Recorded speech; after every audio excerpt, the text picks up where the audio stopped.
हरे Krishna. Krishna devotee yoga therapy में आपका स्वागत है। आज हम अष्टांग योग के 5वें अंग प्रत्याहार के बारे में जानेंगे और ये भी जानेंगे कि प्रत्याहार को कैसे हम सिद्ध करें। तो प्रत्याहार को जानने से पहले मैं रिमाइंड करा दूं कि इससे पहले मैंने अष्टांग योग के 4 अंग यम, नियम, आसन, प्राणायाम, इन चारों की वीडियो मैंने एक एक करके अपने चैनल पर अपलोड की है। आप पहले उन वीडियोस को देखें और फिर उसके बाद से आप प्रत्याहार की वीडियो को देखें, जिससे आप बहुत अच्छे से जान पाएंगे कि प्रत्याहार क्या है और प्रत्याहार को कैसे सिद्ध करें। बिना इन चारों को सिद्ध किए हम प्रत्याहार को सिद्ध नहीं कर सकते। प्रत्याहार को अगर उनके शाब्दिक अर्थों में समझें तो प्रत्याहार जो है वो 2 शब्दों से मिलकर बना है, प्रति और आहार, जिसमें प्रति का अर्थ होता है विपरीत और आहार के 2 अर्थ होते हैं, संज्ञानात्मक और क्रियात्मक। जिसमें संज्ञानात्मक का अर्थ होता है 5 ज्ञानेंद्रियां और उनके विषय आँख, कान, नाक, जिह्वा, त्वचा और इनके जो विषय है। क्रियात्मक का अर्थ होता है भीतर की ओर मोड़ना या वापस मोड़ना या खींचना।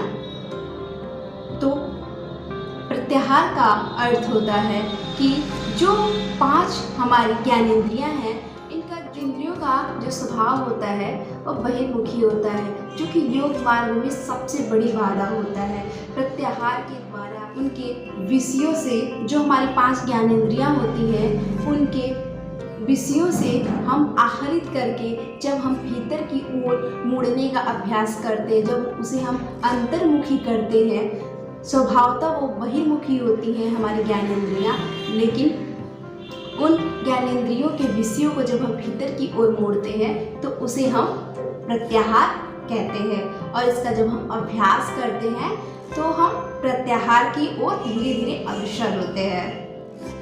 जब हम प्राणायाम का अभ्यास करते हैं तो जो हमारी 5 ज्ञानेंद्रियां हैं और उन ज्ञानेंद्रियों के जो विषय हैं और साथ ही हमारा मन, दोनों धीरे धीरे निर्मल होते जाता है।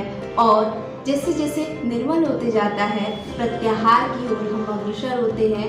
और जो हमारी 5 ज्ञानेंद्रियां हैं, घ्राण, चक्षु, जिह्वा, कर्ण और स्पर्श, और इनके जो विषय हैं वो गंध, दृष्टि, स्वाद, सुनना और स्पर्श करना, ये जो 5 इनके विषय होते हैं, उन्हें जब हम यथाक्रम रूप से भीतर की ओर अंतर्मुखी करते हैं तो इसे हम प्रत्याहार कहते हैं। और जब साधक का मन धीरे धीरे अंतर्मुखी होने लगता है बहिर्मुखी से, तो साधक प्रत्याहार को धीरे धीरे सिद्ध करने लगता है। आसन और प्राणायाम को सिद्ध करते हैं, वैसे वैसे हमारा जो स्वरूप है वो अपने आप में धीरे धीरे स्थित हो जाता है और इसी का नाम प्रत्याहार कहलाता है। जब हम अपने जिस प्रकार कछुआ अपने समस्त अंगों को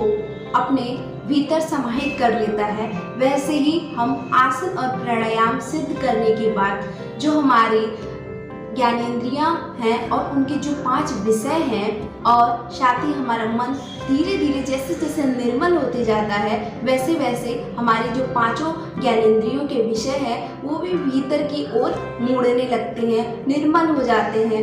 और प्रत्याहार के द्वारा जब हम उसको भीतर की ओर अंतर्मुखी करते हैं, जब उसे मोड़ते हैं, उनके विषयों से आहरित करते हैं, तो इसी का नाम प्रत्याहार कहलाता है। ये जो हमारी 5 ज्ञानेंद्रियां हैं, आँख, कान, नाक, जिह्वा, त्वचा, जिसमें आँख का जो विषय है देखना, नाक का विषय है सूंघना और कान का विषय है सुनना, जिह्वा का विषय है स्वाद लेना और त्वचा का विषय है स्पर्श लेना। इन जो 5 इंद्रियों के विषय है, इनको हम इंद्रियों का आहार कहते हैं। और जब हम इन इंद्रियों के आहार को भीतर की ओर मोड़ते हैं, अंतर्मुखी करते हैं, तो हम इसे प्रत्याहार कहते हैं। योग शास्त्र में भी कहा गया है ये जो 5 हमारी ज्ञानेंद्रियां हैं, जब तक ये 5 अपने विषयों में लगी रहेंगी तब तक व्यक्ति ध्यान में एकाग्र नहीं हो सकता है। इसीलिए हमें इन्हें हमें इन पांचों इंद्रियों को अपने भीतर की ओर अंतर्मुखी करना होता है, जिससे हम आगे जो अष्टांग योग का छठा अंग है धारणा की ओर आगे बढ़ते हैं। साथ ही जब तक एक योगी जो ये पांचों विषयों में संलग्न रहता है और इसको भीतर की ओर अंतर्मुखी नहीं करता है, तब तक वो एक सफल योगी नहीं बन सकता है। आगे हम जानेंगे कि प्रत्याहार के लक्षण क्या है, कि कैसे हमें पता चले कि प्रत्याहार में कोई व्यक्ति मनुष्य सिद्ध हो चुका है। और प्रत्याहार की प्रक्रिया का वर्णन इस प्रकार से किया गया है कि हम जैसे जैसे प्राणायाम करते करते हम जब अपने मन और इंद्रियों का शुद्धिकरण करते हैं, वैसे वैसे जो हमारी इंद्रियां और मन है वो पूर्ण रूप से शुद्ध हो जाती है और वो अंतर्मुखी होने के लिए तत्पर हो जाते हैं। जब साधना काल के दौरान साधक अपने जो इंद्रियां हैं, उनके जो विषय हैं, उनके त्याग करके पूर्ण रूप से जब अपने चित्त को ध्येय पर लगाता है, तब जो उनकी 5 ज्ञानेंद्रियां हैं वह विषयों की ओर न जाकर के चित्त में विलीन सा हो जाती है, तो प्रत्याहार में सिद्ध होने की ये पहचान है।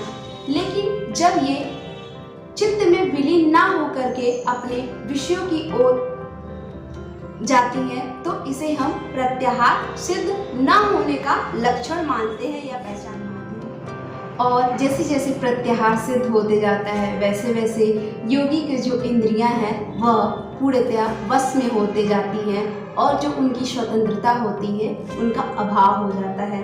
यानी कि जो इंद्रियां होती हैं, उनके जो विषय होते हैं, उन पर पूर्ण रूप से योगी का नियंत्रण होता है, उनके वश में होती है। और ये जो प्रत्याहार है यह बहिरंगता से अंतरंगता के बीच की एक श्रृंखला के समान होती है। यानी कि ये ना ही बहिरंग होती है और ना ही ये अंतरंग होती है, ये बीच की श्रृंखला होती है। ये जो यानी कि यम, नियम, आसन, प्राणायाम, प्रत्याहार, इन पांचों को बहिरंग माना गया है और ध्यान, धारणा, समाधि, इन तीनों को हम अंतरंग मानते हैं।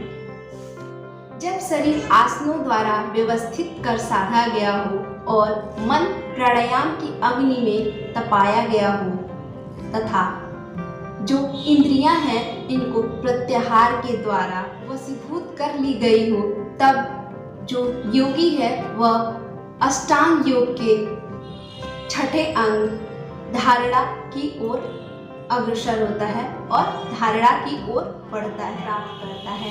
आगे हम जानेंगे अष्टांग योग के छठे अंग धारणा के बारे में। इसके लिए मेरी अगली वीडियो का आपको इंतज़ार करना होगा और आगे हम धारणा के बारे में चर्चा करेंगे। अभी के लिए हरे कृष्णा हरे कृष्णा हरे कृष्णा।